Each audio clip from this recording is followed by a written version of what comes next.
Araling Panlipunan 6, Week 7 to 8, Quiz number 7. Nasusuri ang pakikibaka ng mga Pilipino sa panahon ng digmaang Pilipino-Amerikano. Inihanda ni Teacher Aliu B. Orillo.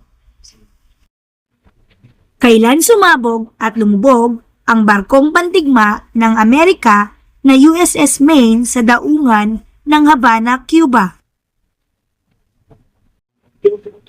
15 ng Pebrero, 1878. Sa petsang ito, nagsimula ang digmaan sa pagitan ng Espanya at Estados Unidos. Kailan ito?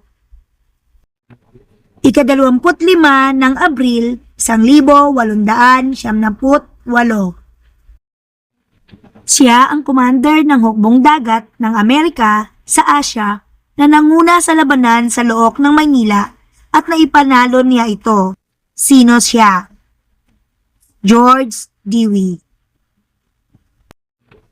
Kailan naganap ang labanan sa Look ng Maynila na naging daan para mapadali ang pagsakop ng Amerika sa Pilipinas? 1 ng Mayo, 1878. Idiniklara ni Emilio Aguinaldo ang kalayaan ng Pilipinas, ngunit hindi ito kinilala ng Estados Unidos. Ano kaya ang dahilan nito? Dahil may personal na interes ang Estados Unidos na sakupin ang Pilipinas.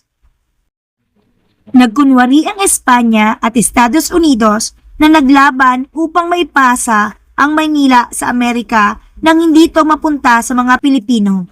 At hindi rin pinayagang pumasok ang hukbo ni Aguinaldo sa lungsod. Anong labanan ito? Kunwa-kunwaring labanan o Mock Battle of Manila.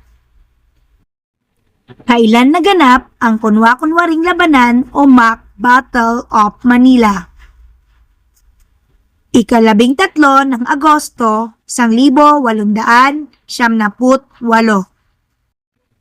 Ibinigay ng Espanya ang Pilipinas sa Estados Unidos kapalit ng 20 milyong dolyar kahit hindi kinonsulta ang mga Pilipino. Anong kasunduan ito? Kasunduan sa Paris. Inilabas ni Pangulong William McKinley at ipinahayag na pamamahalaan na ng Estados Unidos ang Pilipinas. Anong proklamasyon nito? Benevolent Assimilation Proclamation. Please like, share, and subscribe for more videos. Maraming salamat po!